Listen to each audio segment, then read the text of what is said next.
What up, fishes? It's your boy Chillfish with Jay right here. And for those of you who didn't know, Jay was just yesterday at our local regional.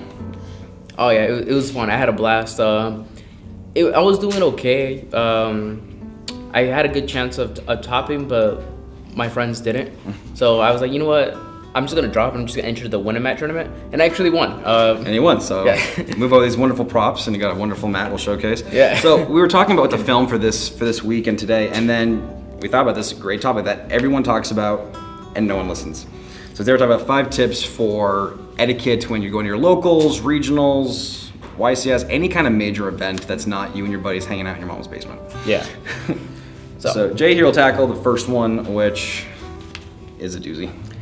First one we have here is declare your phases. This is a big one here, especially with all the different cards. Like for example, anti-spell and kaijus are the 2 biggest ones that I really want to tackle here. If you have an anti-spell, then you make sure, like, okay, as soon as they draw, you look them right in the eye.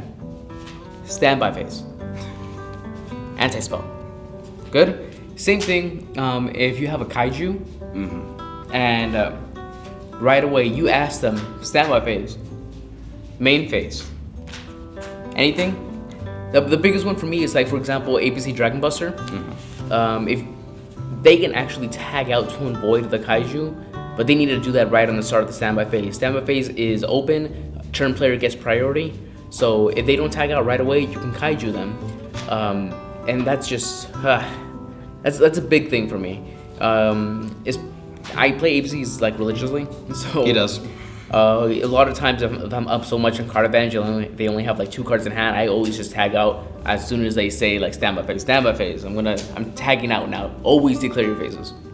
Yeah, phases, and I think that's just in general good, just because when we're playing with your friends, it's very laid back, it doesn't really matter too much, but when you're going to local, you don't know these people half the time. Or like locals are different. If you're going to like a regional, you don't know these people. Make sure you specify that, makes everyone better. For me, it kind of tags into that. Specify activation and beginning and end game decisions. When you're going to activate something, be extremely specific on how a card will react to a card being destroyed. Like Soul Ogre, for example. If you're going to activate Soul Ogre, be specific with your opponent going, yeah, you can Soul Ogre this card, but I can float, or because of this. Or if your opponent's not going to give you the information, ask for it. You know, hey, I can Soul Ogre this card, will this card float? Be specific, because you don't want to have any miscommunications where, oh, you said it wasn't going to float, but it does, and you get a judge involved, and everyone gets ruled shark, and everyone just hates each other. There was a clarification at this past region I went to playing against Spiral. Spiral Sleeper's effect is that you can target 1 Spiral card you control and 2 cards your opponent controls and destroy them. This was the only monster he had on the field, so I was wondering, does he have to actually destroy to resolve? So for example, if he was banished off Dragon Buster, or if he was Ghost Ogred, would he get his effect? Would his effect go off? And he was like, yes, it doesn't have to destroy to resolve, so he would still destroy 2 cards at control. So that's a perfect example of, like, you know, clarifying those things. Another thing is that when the game is over, and then you go on to games 2 and 3, you know, make sure you're deciding who's actually going first, and be very clear about that. This happened to me actually at a local. Me and my opponent, we went, and I told him, Mermels, I said, I'll go second. He didn't hear me. So I should have clarified, do you know I'm going second? So it's kind of my fault, kind of his fault. And we sat for like a good 30 seconds, and we're like, what's going on? And he goes, well, aren't you going? I'm like, no, I'm going second. And then it was very awkward. It was just tension. So be extremely specific, especially if you don't know the card that you're playing. Just be annoying. Go, what does this do? What does this do? Like, that's why I am whenever I'm playing stuff, and it's annoying. But if you're going to a local or regional, you have to run to people who don't know all these decks. Or if they do know the decks, they want to make sure you know what's going on, because we've all been there at one point where we're correcting the other player. You can't do that on that card. So just be very, very specific. What was the Christmas Carol say about the third one that we This third one is your personal favorite that you talked about. I didn't know this was a thing until Jay brought it to my attention, and now it's my #1 pet peeve right here. Yeah, it was actually a huge thing, especially again this past region that I went to. They had to make an announcement about it, and that is, do not slow play. Now, there's a couple of different things here. There's a difference between doing a long combo, like for example, a couple of the spiral combos. It takes about like 4 minutes uninterrupted. If you have everything memorized and you're going as fast as you can, it's still going to take probably about 4 minutes to do the entire combo. And if your opponent's asking questions, then it might take about maybe 10 minutes to do this entire combo. That's not slow play. Or if you're just to clarify, if you're power shuffling, that's not slow play. That's not this. What might be considered slow play is, for example, if my opponent does not have any interruption, no hand traps at all, I'm going first, and I activate Terraforming to search Union Hanger. The next thing that I'm going to be doing is I'm going to be activating Union Hanger to search, and then he gets my deck, and then he power shuffles my deck completely, and probably spends like a good minute or so power shuffling, gives it back to me. I activate Union Hanger, search a piece, and then he gets it and power shuffles again, even though chances are I'm gonna be summoning and equipping. You're going into stuff. Don't.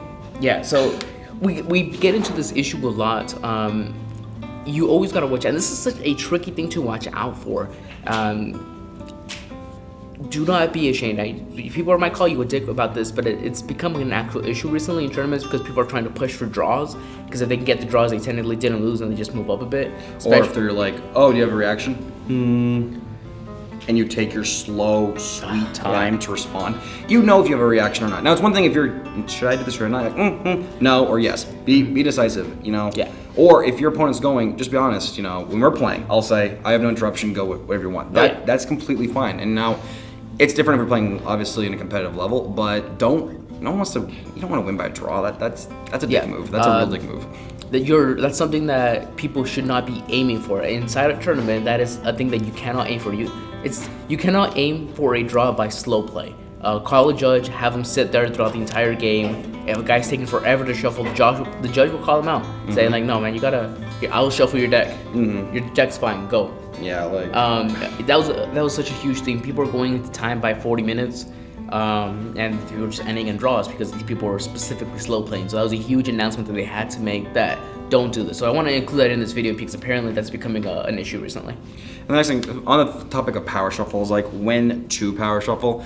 For me, if you're in the middle of a game, don't power shuffle their deck if they do activation, just shuffle it. Or if you're going into game 2, that's when you can power shuffle. I always look and see if my opponents can power shuffle, then I'll power shuffle. But if they're not, then don't. It doesn't really matter. Now, if you are going to now of course, the higher tier events you go to, more people may want to do this. When regional or YCS, people are going to probably power shuffle more than a local. But just, if your opponent's not doing that, then don't be that guy and do that. Now, make sure they're not top decking or anything like that as well. But just, you know, like be courteous, you know, that's kind of the whole point of this video. And then the very last thing, which ties in perfectly, is watch for cheating. Oh, yeah. Or for me, it's more like, don't be afraid to question things. Because if you think they're cheating, just clarify, how does this do it? Or can I see that card?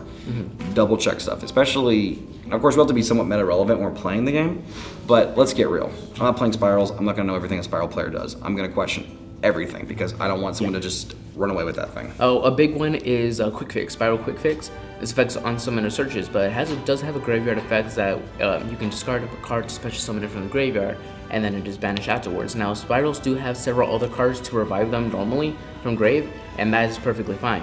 But you gotta watch out that, for example, if they do revive him using quick fix's effect, that he will be banished when he hits the grave. Unless, of course, he gets exceeded and detached, but that's different.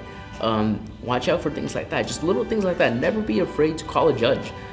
For example, one thing that happens a lot with me playing EBCs is that they activate Dark Hole and I have a Buster and I tag out and all 3 pieces go to grave. If I have a piece already in hand, I can activate C effect as Chain Link 1, B effect as Chain Link 2, search, and then special summon it since I have a valid target. Now that sounds a little bit iffy, but and the judges are allowed to confirm and say, yes, he does have a valid target in hand. And people in the regional, people did that to me about like 4 times. I don't care. That is fine. Ask the judge. That is perfectly fine. If you have nothing to hide, then you should be fine. If you're not cheating, then it doesn't matter. Go ahead, question everything we're doing. Otherwise, it becomes an issue. Yeah. So that's pretty much it. I can vouch for him. I do it to him every time he does it. So, and even if you're playing with your friends, don't be afraid to just question these things, because at the end of the game, we all want to win, obviously, but if you're gonna win right, or no one wants to lose because you realized, oh, your opponent made a misplay that if that didn't happen, you could have won the game. Yeah.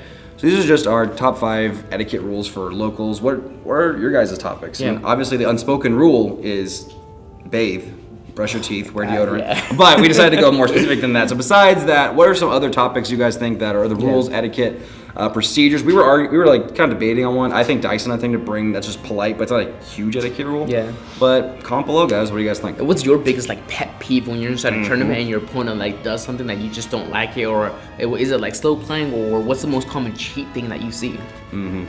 And there you go. So again, guys, let us know below. Also, make sure if you've missed any of the 25 days of Yu-Gi-Oh, they got playlist link at the bottom. like, subscribe, and stay tuned for more videos. Hi guys.